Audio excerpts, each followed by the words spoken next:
Quisiera que le demos la bienvenida a los hermanos con un aplauso que nos ven a través de la televisión, los que nos escuchan en la radio, a los hermanos que nos ven en las redes sociales, que el Señor les bendiga mucho. Gracias por permitirnos acompañarle. Dice el libro de Apocalipsis tantas cosas extraordinarias, fundamentalmente cuando se trata de la persona de Jesús. Es un libro que está impregnado de Jesucristo mismo. Cristo es el centro de la Biblia y Cristo es el centro de Apocalipsis. Cristo, el trono, quien gobierna el universo, es el centro de la palabra de Dios y Apocalipsis se destaca por ello. Lo vengo compartiendo cada vez que tengo la oportunidad de hacerlo, los domingos a la mañana, a la tarde, los jueves. El libro de Apocalipsis es un libro que nos muestra muchas cosas de las que ustedes saben y tienen conocimiento, pero fundamentalmente es un libro que está impregnado de Cristo mismo. Por eso vale la pena leerlo y estudiarlo, y vale la pena hacerlo con espíritu de humildad, pidiéndole al Espíritu Santo que nos guíe, que nos revele, porque no se trata de cuánto sé escudriñar la Biblia. No se trata de cuántas veces leí Apocalipsis o de todos los libros que leí o los videos que me comí por YouTube, sino fundamentalmente de cuán abierto está mi espíritu a la guía del Señor para leer y para entender lo que realmente Él quiso mostrarnos a través de este libro. Es increíble, pero hay en las bibliotecas cristianas, en la librería cristiana, muchísima literatura sobre el libro de Apocalipsis, sobre algunos fenómenos, sobre algunas visiones de Juan. El libro de Apocalipsis tiene 22 capítulos y sin embargo hay literatura que tiene 500 páginas, 300 páginas, tomo 1, 2, 3, 4 sobre el libro de Apocalipsis y se habla y mucho, y de todo aquello que de repente llama la atención y es atrapante porque resulta misterioso, mucho más, pero es tan sencillo cuando nos concentramos en la figura más importante del libro, que es la persona de Cristo. El libro de Apocalipsis se divide en visiones, en 4 visiones importantes. Una de ellas tiene que ver con las 7 iglesias, carta para las 7 iglesias. Tiene que ver con la revelación de los 7 sellos. Ahí dentro están las revelaciones sobre los 4 jinetes del Apocalipsis, por ejemplo. Tiene que ver con la visión de las 7 trompetas y las 7 copas de ira. 22 capítulos y todo lo que nos habla Apocalipsis se divide en 4 visiones extraordinarias. Mensaje a las 7 iglesias, los 7 sellos, las 7 trompetas y las 7 copas. Y la persona más importante es Cristo, a pesar de que nosotros encontramos ahí el estado espiritual de la iglesia en los capítulos 2 y 3, a pesar de que nosotros tenemos una visión del cielo y una visión de lo que va a ser los últimos tiempos de la humanidad, lo más importante es que nosotros tengamos en cuenta quién nos amó, quién nos redimió con su sangre y a quién servimos. Porque a quién servimos es lo que cuenta cuando se trata de la persona de Jesucristo. El escogido por el Señor para que reciba esta revelación es una persona que ya ha vivido mucho, que está en el final de su vida, pero que aún así, independientemente de las cosas que está viviendo, todavía hay cosas que no conoce, hay secretos que no le han sido revelados y que por lo tanto se le va a revelar con un fin, que pueda escribirle a las iglesias y que esa palabra corra a lo largo del mundo conocido por ellos, en ese tiempo y que sirva de consuelo, de fortaleza para la iglesia del Señor. El contexto de aquellos tiempos, el contexto histórico de Juan, uno de los 12 del Señor Jesús. Se cree que era uno de los más jóvenes, una de las personas que fue llamada a seguir a Jesús y que era una de las personas de menor edad entre los apóstoles y que, si bien fue sentenciado a muerte, no murió en esa sentencia de muerte, pero que no era ajeno a todo lo que vivía el pueblo cristiano en esos días. Si nosotros nos llevamos por el calendario romano, tenemos que tener en cuenta que Jesús murió aproximadamente a los 33 años, 33, 34, y que de ser así fue para el año 33 después de Cristo. Para el año 50 la situación global no era compleja para la iglesia cristiana, que estaba en auge, en crecimiento, afectando todas las ciudades del mundo. Pero la historia iba a cambiar, la situación iba a cambiar a partir de Nerón, a partir del incendio de Roma. La iglesia iba a comenzar a ser perseguida, primero porque iban a ser responsabilizados del incendio a la ciudad de Roma, no a toda la ciudad de Roma, sino a un determinado sector de esa sociedad. Los cristianos iban a ser perseguidos por su fanatismo, por aquello de lo cual se los iba a acusar oficialmente. Pero sin embargo, todo aquello que sucedió, de todas formas, no sería muy relevante, porque si bien en Roma iban a ser perseguidos, no iban a ser perseguidos en todo el mundo. La Biblia nos habla anteriormente en relación a la persecución que experimenta la iglesia primitiva, que todo comienza en Jerusalén. La primer persecución que enfrenta la iglesia se da en el contexto local. La primer persecución sufrida por los apóstoles fue en Jerusalén y fue de manos de los propios judíos, gente de su mismo pueblo. Esa primer persecución que se dio dentro del contexto judío, lo que permitió es que los judíos saliesen de los templos y se vayan a diferentes lugares a buscar refugio, y que mientras huían de Jerusalén predicasen el evangelio.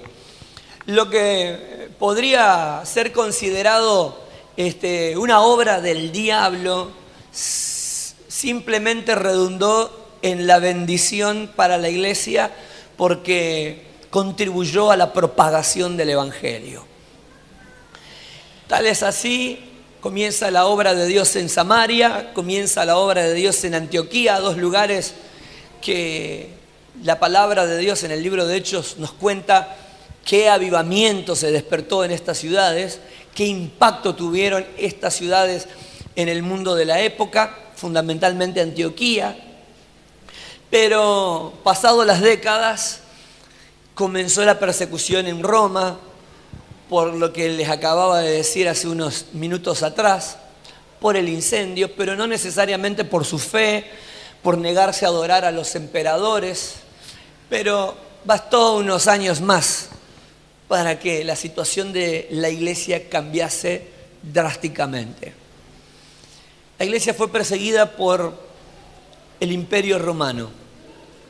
Los cristianos fueron perseguidos por negarse a reconocer a los césares como divinidades, por negarse a adorarlos, postrándose delante de las imágenes construidas a los césares.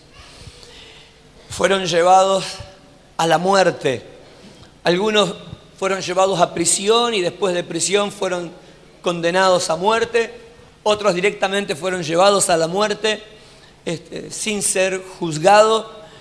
Y la situación para la iglesia primitiva fue muy hostil, fue muy difícil de parte del gobierno romano por aquellos días. Estamos hablando de años 70, cuando cae Jerusalén en manos de los romanos, año 80, año o década en la que el apóstol Juan fue sentenciado por Domiciano a reclusión perpetua en la isla de Patmos. Ya para esa época, todos sus compañeros de milicia, todos aquellos que habían sido llamados por Jesús para ser discípulos, para prepararse, todos esos colegiales que acompañaban a Jesús con la mochila, con el cuaderno, el lápiz y la goma de borrar, ya eran hombres, ya eran ancianos, y muchos de ellos ya no estaban juntos, porque la persecución los había dispersado. Pero donde estaban servían al reino, servían a aquel que los había escogido para ser discípulos, para ser apóstoles, para contribuir con la expansión del reino de Dios en la tierra. Pero ya no vivían. Ya para década del 80, de primer siglo, ya el único que quedaba con vida era Juan, el apóstol Juan, quien había sido sentenciado a muerte, quien de acuerdo a la tradición fue metido en una olla de aceite hirviendo, y cuando esperaban que se despedase dentro del aceite, el hombre sale íntegro. No hay un relato bíblico que lo afirme, pero la historia cuenta que esa fue la situación del apóstol Juan. Domiciano cree que él es una divinidad, se llena de terror, de pánico, y lo envía a la isla de Patmos. La isla de Patmos no era una cárcel de máxima seguridad, pero funcionaba como eso. Una isla que se encontraba a unos cuantos kilómetros de la Turquía actual, de Éfeso fundamentalmente. Tenía alrededor de 14 kilómetros de largo por 10 kilómetros de ancho. Era una isla prácticamente desértica, rocosa, con mucho pedregullo. No había grutas, no había árboles donde refugiarse. Era una isla desértica. Eran recluidos en la isla de Patmos aquellos considerados presos de máxima peligrosidad, aquellos que eran considerados enemigos del Estado romano.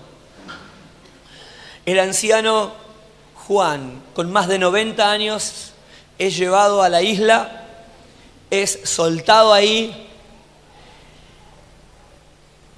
y sin alimento, sin las condiciones básicas dignas de una persona, ahí sobrevivió al destierro, a la intemperie, al frío, al calor, a la lluvia, a los trabajos hostiles que hacían los presos en la isla de Patmos. Ahí pasó varios años de su vida. Vuelvo hacia atrás para hacer una observación. Recordarles que ya los apóstoles, la gran mayoría habían muerto. Y no murieron de muerte natural. La historia nos dice que todos los apóstoles murieron martirizados. Todos fueron mártires. Todos fueron asesinados de diferentes formas. Se transformaron en un espectáculo romano para la sociedad de la época. Ante el dolor, la tristeza de los cristianos y ante la burla de los incrédulos, ellos dieron su vida por Jesús. Ellos murieron. Y no solo ellos, sino que cientos de miles de cristianos que morían por causa de su fe. La iglesia de Jesucristo hermanos, no estaba sufriendo un gobierno como el que podría sufrir cualquier país latinoamericano. No sufría solo el calor que sufrimos nosotros. Vieron que a nosotros es como que todo nos incomoda, ¿no? Si hace frío, porque hace frío. Si hace calor como hoy, porque hace calor. Si no hay remis, porque no hay remis. Si no hay colectivo, porque no hay colectivo. Si hay colectivo, porque está caro. Si hay remis, porque está caro. Si tengo que ir caminando, porque transpiro. Si tengo que ir en auto, porque gasto nafta y la nafta está re cara. Si hay un gobierno de derecha, porque nos gobiernan los oligarcas. Si hay un gobierno de izquierda, porque nos gobiernan los zurdos. Si tenemos, porque tenemos. Y gastamos más de lo que tenemos. Si no tenemos, es porque aún no teniendo, gastamos más de lo que podemos. Si estamos sanos, porque no sabemos qué hacer. Si estamos enfermos, porque estamos... Es decir, el cristiano muchas veces vive en un estado de insatisfacción tremendo, en el que nada lo conforma. Si está solo, porque todos le han abandonado. Si está rodeado de gente, es porque no lo dejan tranquilo. Si tiene casa grande, porque no la puede terminar de limpiar nunca. Cuando tiene casa chica, porque no puede ni moverse.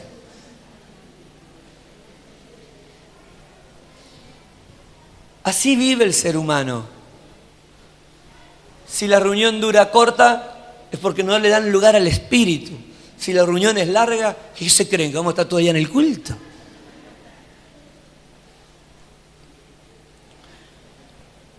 Que Cristo viene pronto y no viene nunca. Si hablamos de que Cristo viene pronto, y otra vez te quieren meter miedo. Si la palabra viene dura, la primera devolución es así. Un mensaje retro, no vamos a llegar a ningún lado. Eso de juzgar, de acusar, de condenar. Si la palabra es, entre comillas, liviana, las iglesias se llenan porque no hay palabra. No nos cae bien nada. Si la iglesia predica la palabra, es aburrida. Si no predica la palabra, no hay palabra. Si le da lugar al espíritu, son emocionalistas. Si es compacta, no da lugar al espíritu.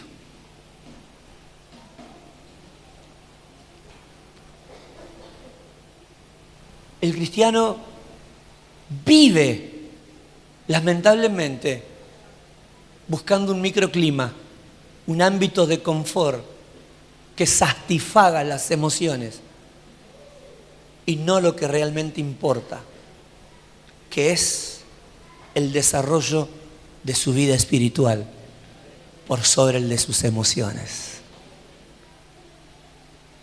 La iglesia primitiva, querido hermano, vivía situaciones terribles. El cristiano a veces no quiere a la iglesia porque no quiere que lo carguen, ¿no? Los de River cuando pierde River no quieren ir a la iglesia porque los de Boca no lo carguen. Los de Boca no quieren ir a la iglesia para que los de River no lo carguen. El que se quedó sin trabajo porque está enojado. El que tiene trabajo porque él trabaja y él está cansado y él no se puede. Nada. Decir al que está a tu lado, por favor. Ya no nos quejemos más.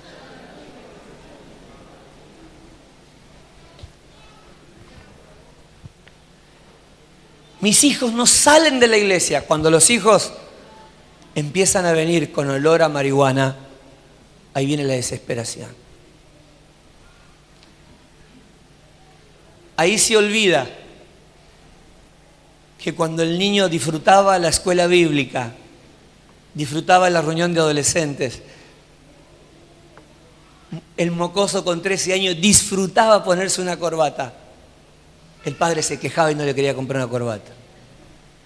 Ahora que el pibe tiene plata para comprarse la corbata, no se quiere comprar corbata, obvio.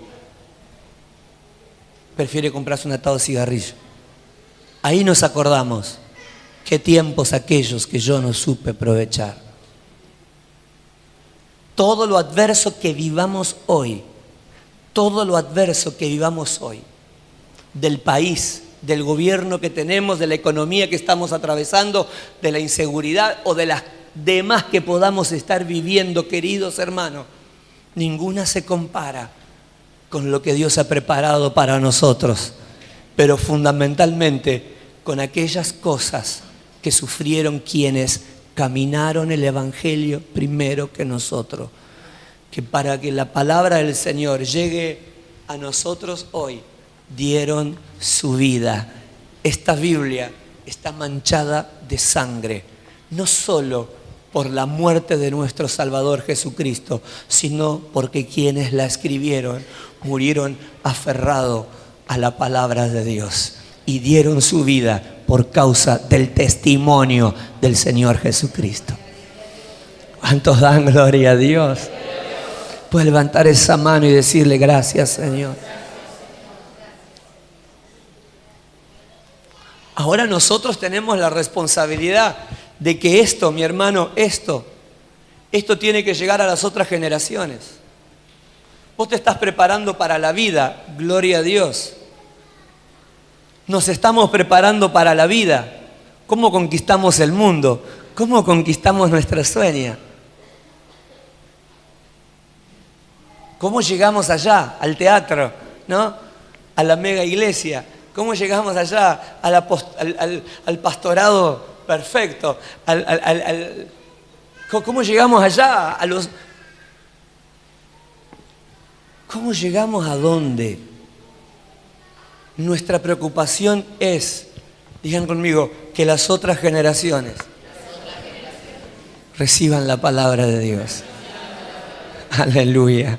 ¿Cuántos dan gloria a Dios? ¿Cuántos dan gloria a Dios?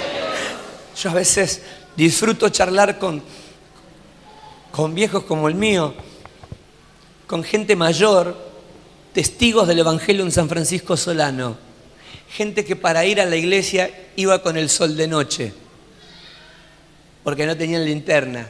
Entonces llevaban el sol de noche a las 5 o 6 de la tarde y se iban caminando por entre medio del campo. Algunos venían del lado del riachuelo para este lado, otros iban de acá para el lado del riachuelo, otros cruzaban venían de Donato Álvarez para acá, otros se iban de acá para más al fondo.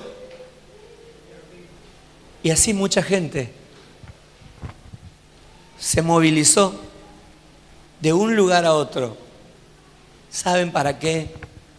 Para dejar la palabra de Dios en San Francisco Solano, sembrada, sembrada, sembrada. Gloria a Dios por aquellas mujeres que venían escapando de sus maridos a la congregación, que mientras volvían hablaban de Cristo, que cuando llegaban a la casa eran castigadas por sus maridos a sopapo, a cintazo, pero que así todo defendieron el Evangelio. Hoy Solano está lleno del Evangelio de Jesucristo. No está todo transformado todavía, pero esa es nuestra responsabilidad. Los que pasaron ya hicieron su obra. Los que estamos pasando tenemos que completar la tarea que nos ha sido asignada. ¿Cuántos dan gloria a Dios? Levante esa mano y dele gloria a Dios. Dele gloria a Dios. Dele gloria a Dios. Aleluya. Venimos para que el Señor nos bendiga. El Señor ya te bendijo y te seguirá prosperando. Pero no te olvides, la palabra del Señor tiene que correr. Juan dice yo, Juan, hermano de ustedes. El concepto de Juan, hermano. Digan conmigo otra vez, somos hermanos. Yo, hermano. Tremenda revelación, tremenda palabra para la iglesia, pero sin embargo no ha perdido la cabeza, mantiene la cabeza en su lugar, tiene coherencia, sabe quién es, un hermano. Un hermano que no vive en Miami, perdone, hay cristianos en todas partes del mundo. En Miami, en Los Ángeles, en Nueva York, en París. Y tal vez ustedes estén alguna vez en Miami, o estén alguna vez en París, o estén alguna vez en Ámsterdam, o en Bruselas, en Ginebra. Pero quiero que se entienda lo que quiero decir. Juan no está en la playa debajo de una sombrilla, tomando agua de coco, diciéndole a los hermanos, hermanos, aguanten, aguanten.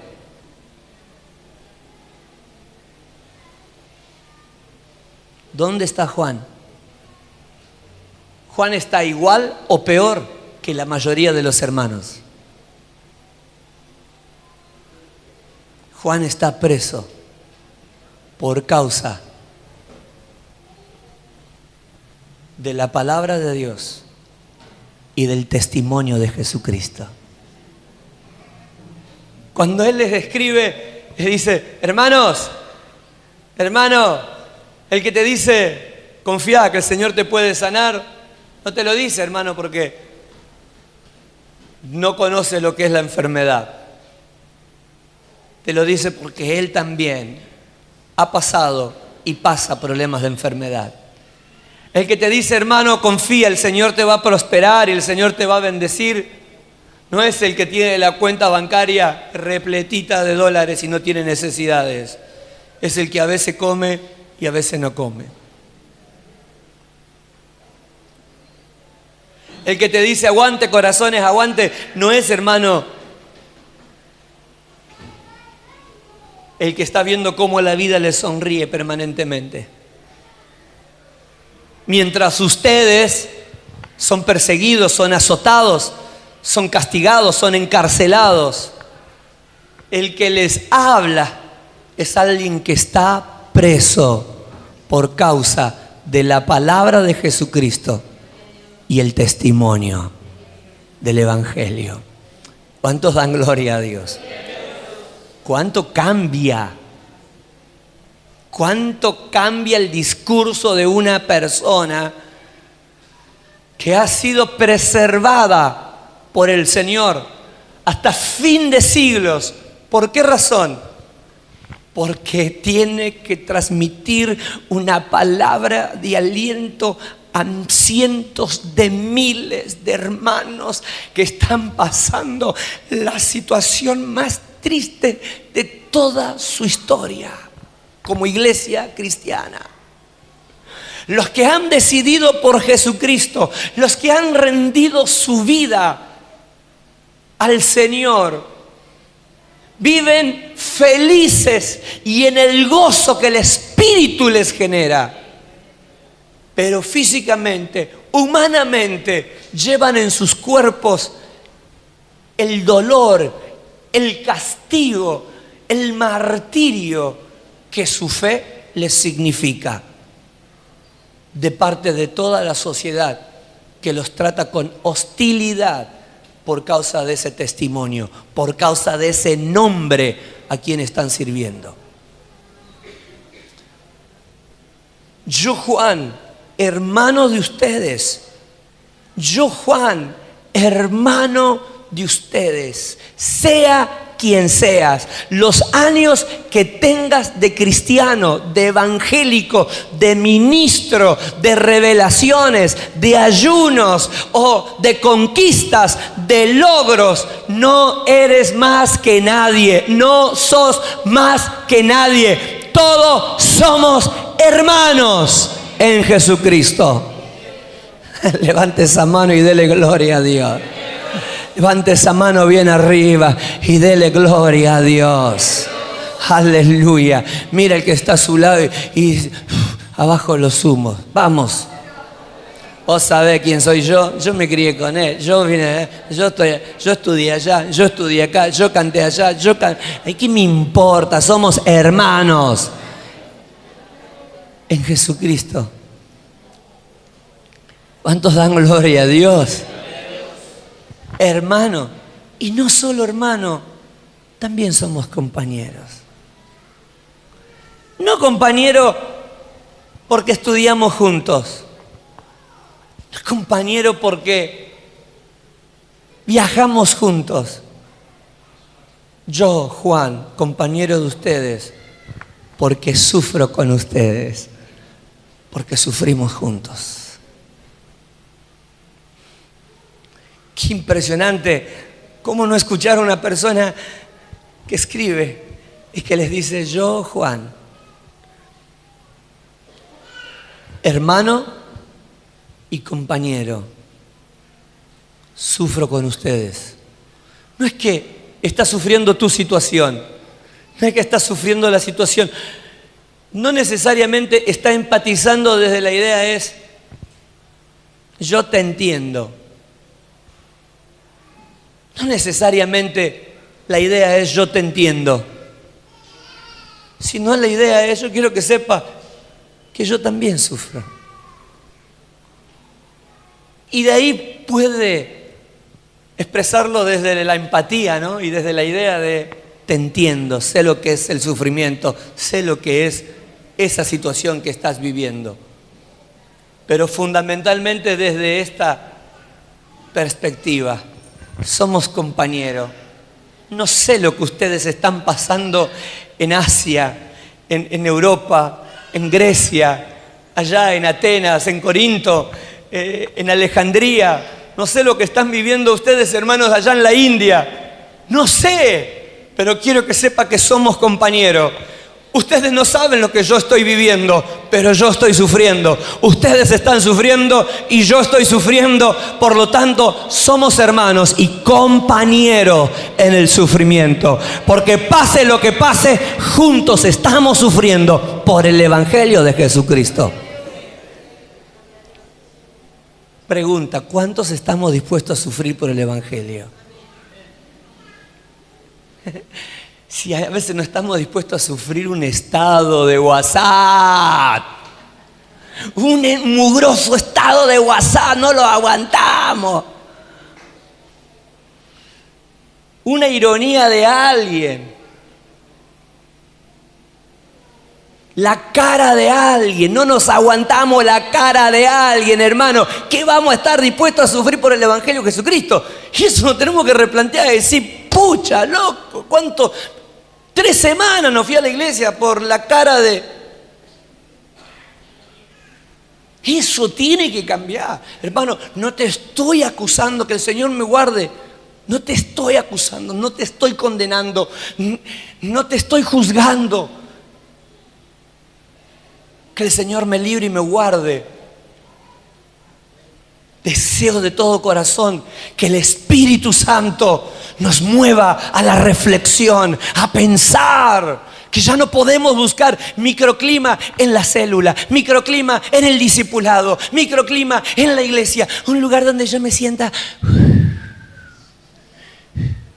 Porque, hermanos, si no estamos dispuestos a sufrir acá adentro, ¿cómo vamos a sufrir afuera? Cuando alguien venga y te ponga un revólver en la cabeza, o alguien te diga: esto es por tu fe.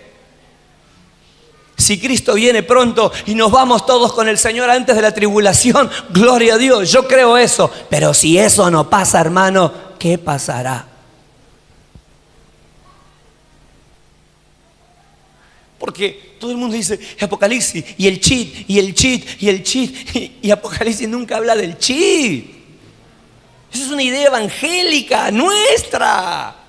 Compartimos todos los posts que hay en Facebook del cheat. Ya salió el cheat. Hermano, no sabe cuánto hace, anda eso dando vuelta. Pero quiero que sepa que usted tiene 4, 5, hasta 10, 15 cheats en la SUBE, en la Banelco, en la Visa, en la Master. Usted tiene en todo, usted está recontra encriptado en su celular. Pero mi alma está limpia, pues gloria a Dios. Pero usted está recontra marcado, yo también. Apocalipsis no habla del cheat, habla de la marca de la bestia, del 666.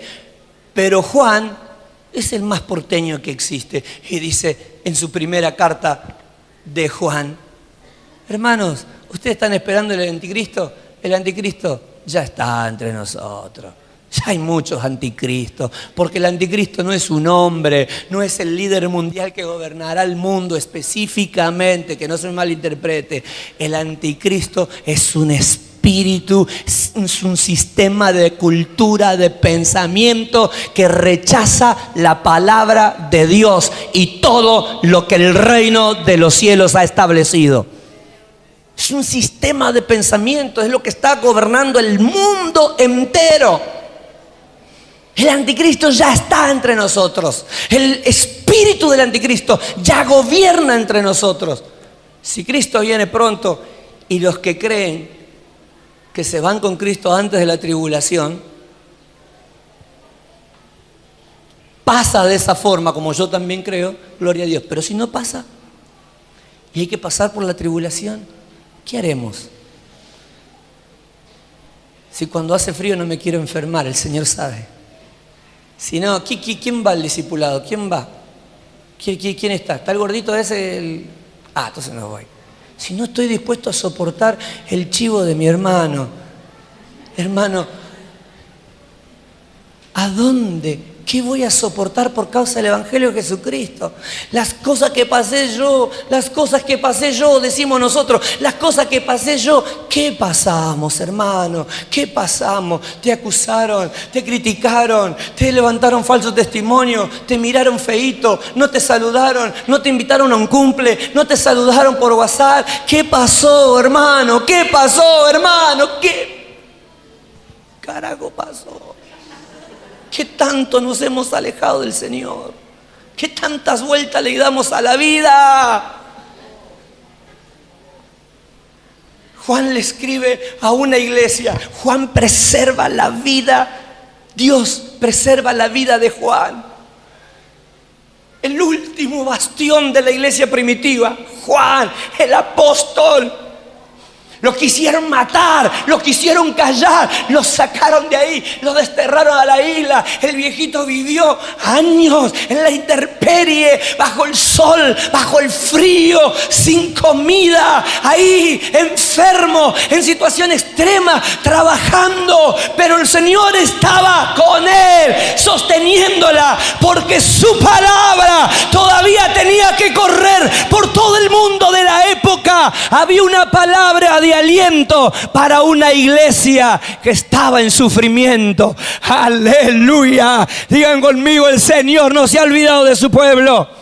Él está presente en medio de ella como poderoso gigante.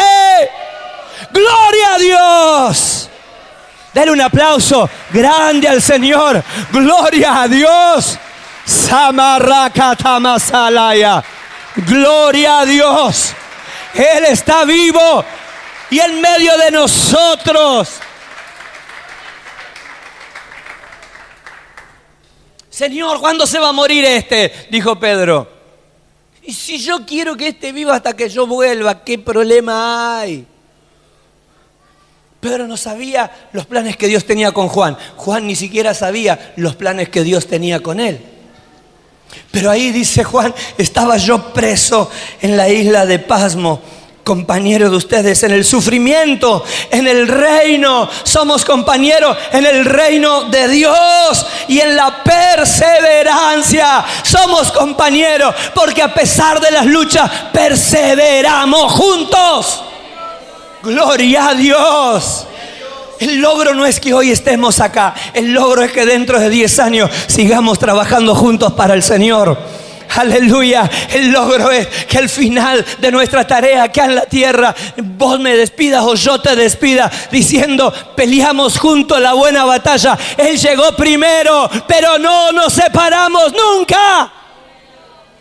Aleluya. Yo, Juan, su hermano, no soy su apóstol.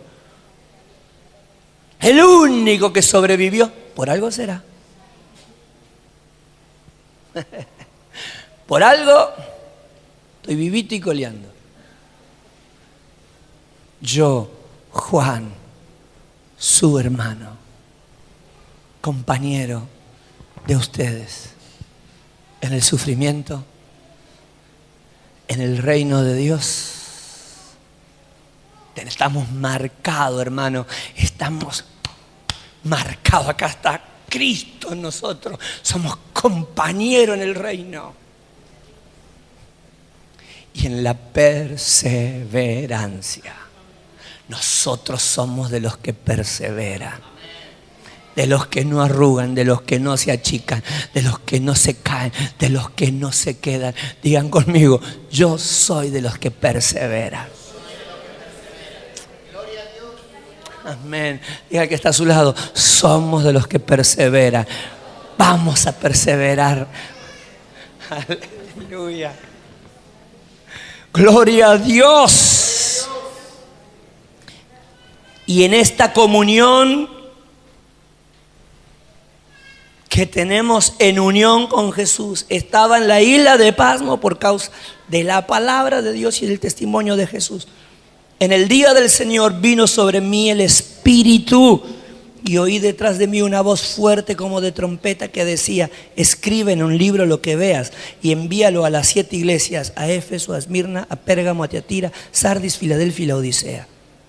Me volví para ver de quién era la voz que me hablaba, y al volverme vi 7 candelabros de oro. En medio de los candelabros estaba alguien semejante al Hijo del Hombre. Y da toda la descripción. Verso 17 dice: al verlo caí a sus pies como muerto. Pero él, poniendo su mano derecha sobre mí, me dijo: no tengas miedo, yo soy el primero y el último y el que vive. Estuve muerto, pero ahora vivo por los siglos de los siglos, y tengo la llave de la muerte y del infierno. La revelación de Jesucristo. Una voz me habló. Era el día del Señor. ¿Saben por qué yo no oraba, hermano? Les soy sincero. ¿Saben por qué yo no oraba? ¿Qué voy a orar? Si yo estaba re triste, estaba preso, estaba viviendo la peor etapa de mi vida. Podría decir eso, Juan, ¿no? Hermano, yo estaba en crisis. ¿Cómo iba a orar? ¿Cómo iba a cantar con todo lo que me estaba pasando? No tenía ganas, no tenía fuerza. ¿Usted me entiende o no? Podría decir Juan. Pero sin embargo, en la peor situación de su vida, en la etapa donde más reposo y confort necesitaba, en peores situaciones se encontraba. Pero aún así, dice Juan, yo estaba preso. Un día domingo me encontraba en la carne. Vean conmigo, en el Espíritu. Yo estaba en el Espíritu. Yo estaba preso, hermano, y estaba en el Facebook. Yo estaba preso, compartiendo cositas, hermano, y el Señor me dijo: ¡hey! Yo estaba en el Espíritu. Digan conmigo, voy a practicar eso. Gloria a Dios. Digan conmigo, vamos a practicar la vida del Espíritu. Lo vamos a compartir el día jueves con la ayuda del Señor. Dice Juan, yo estaba preso. Era domingo. Pero ¿saben cómo me encontraba yo, hermano? Yo estaba en el Espíritu. Yo estaba impregnado de Cristo. Estaba impregnado de Dios. Estaba impregnado de alabanza. Estaba impregnado de adoración. Yo estaba en pasmo, pero mi espíritu estaba en el trono de Dios.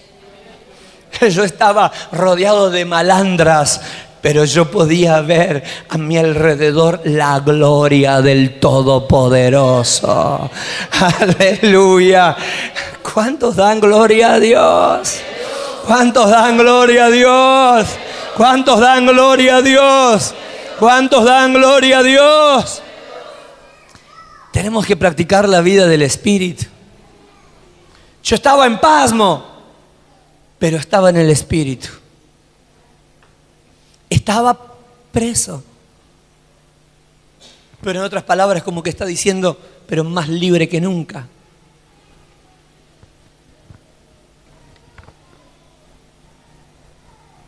Y una voz fuerte como de trompeta, me habló. Le da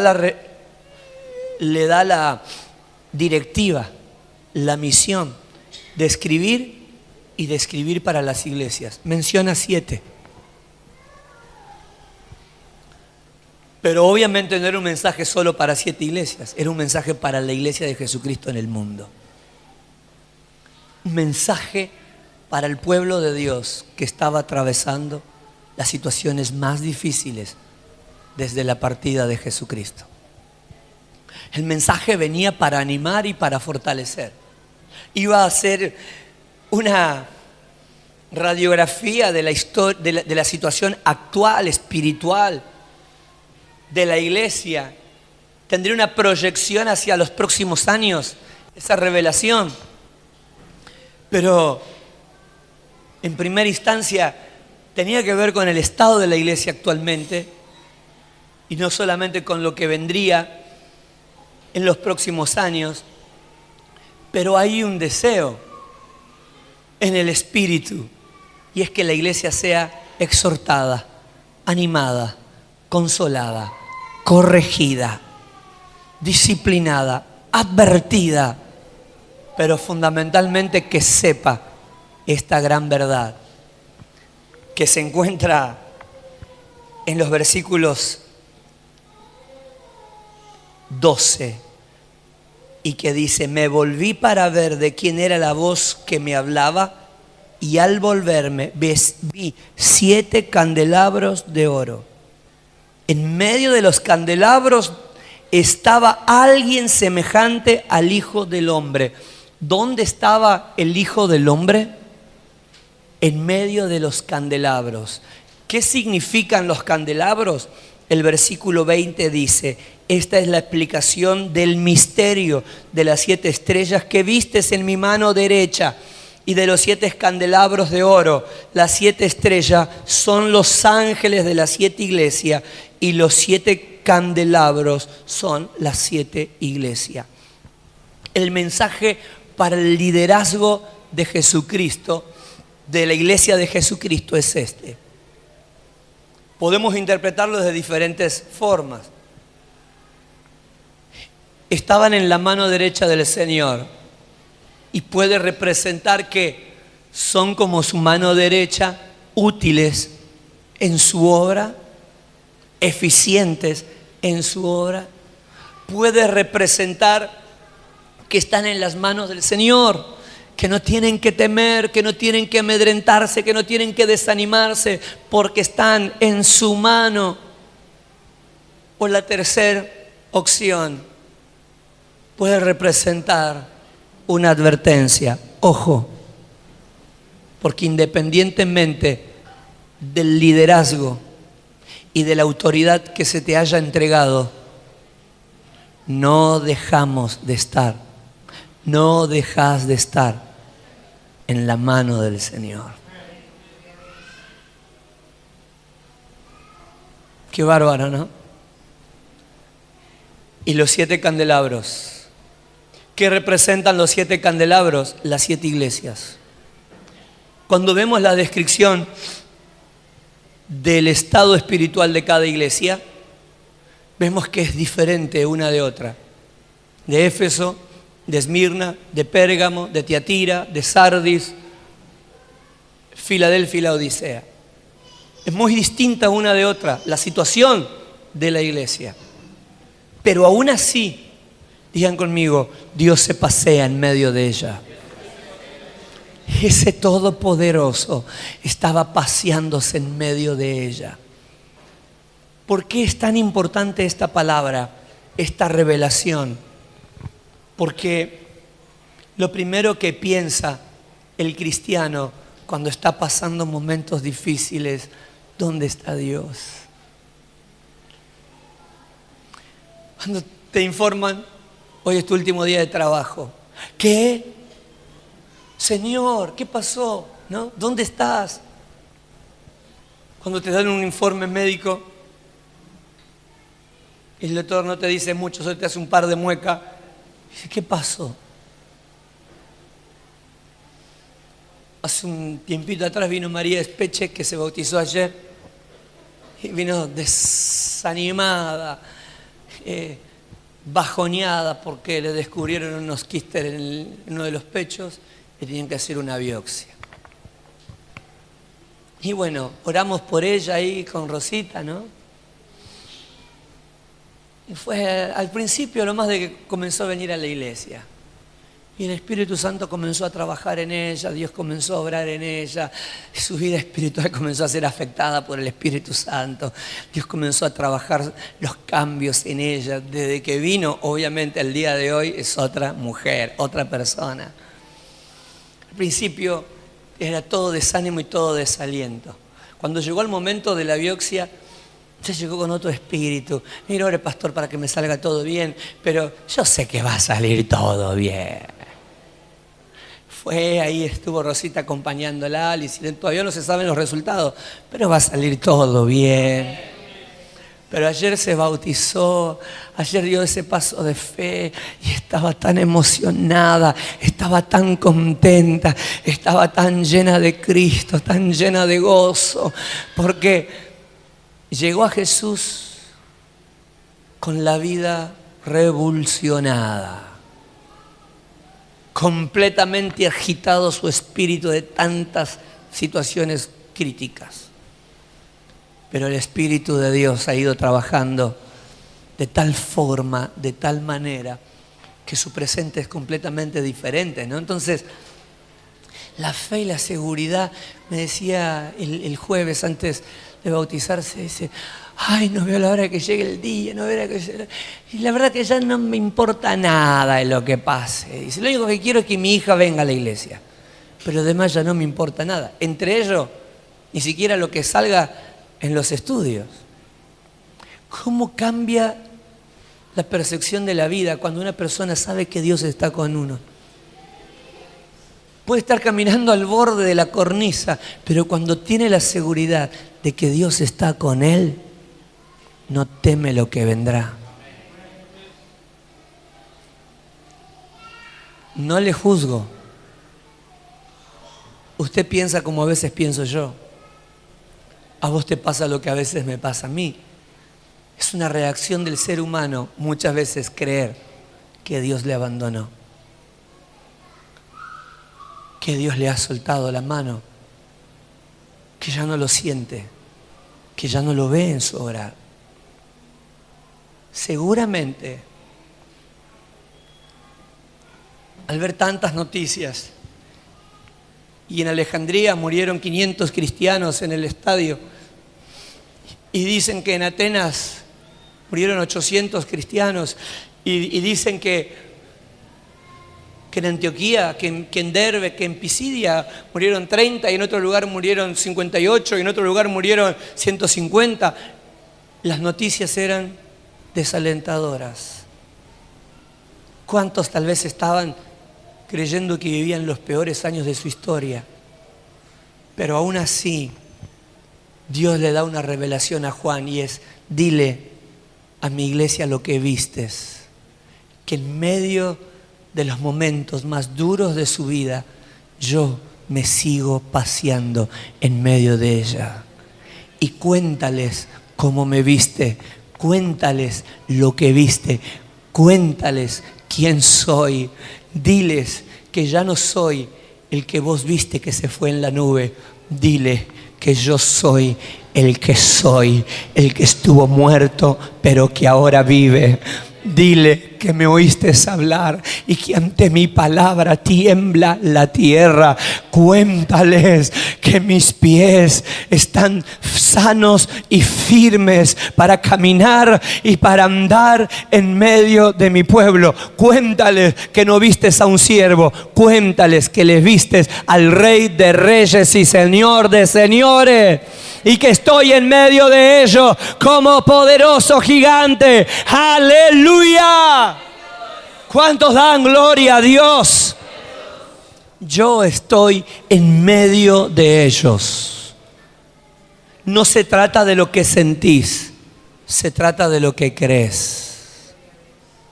Lo que sentís tiene que ver con las emociones.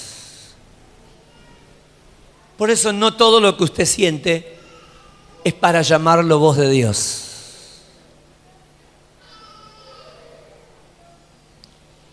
No se trata de todo lo que sentimos. Se trata en definitiva de lo que en esencia es la voluntad de Dios.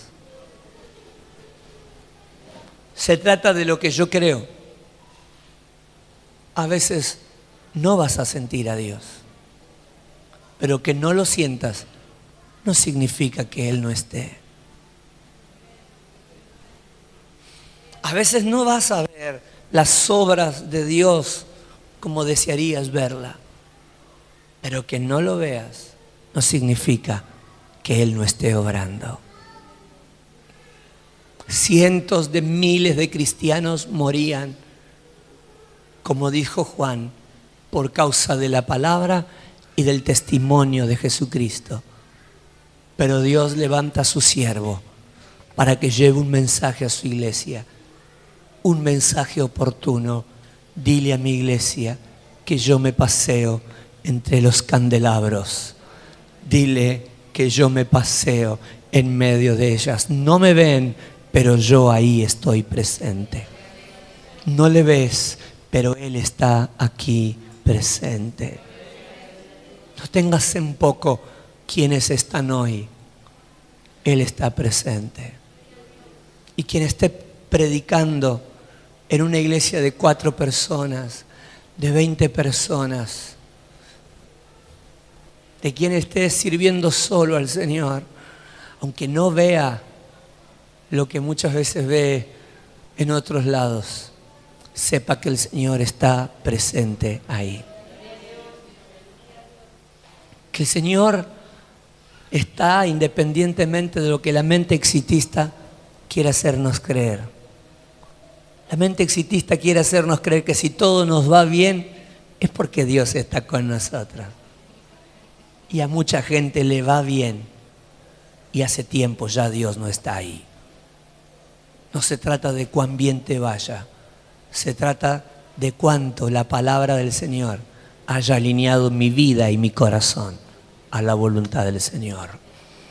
Independientemente, hermano y hermana, pastor o pastora, siervo y sierva del Señor, que se encuentre luchando solo en la vida cristiana, sepa que la gente no define el éxito, porque no tiene que ver con cómo me va, tiene que ver con lo que creo. Y si el Señor está con nosotros, eso es lo más importante. Que el Señor les bendiga mucho. Le damos un aplauso al Señor.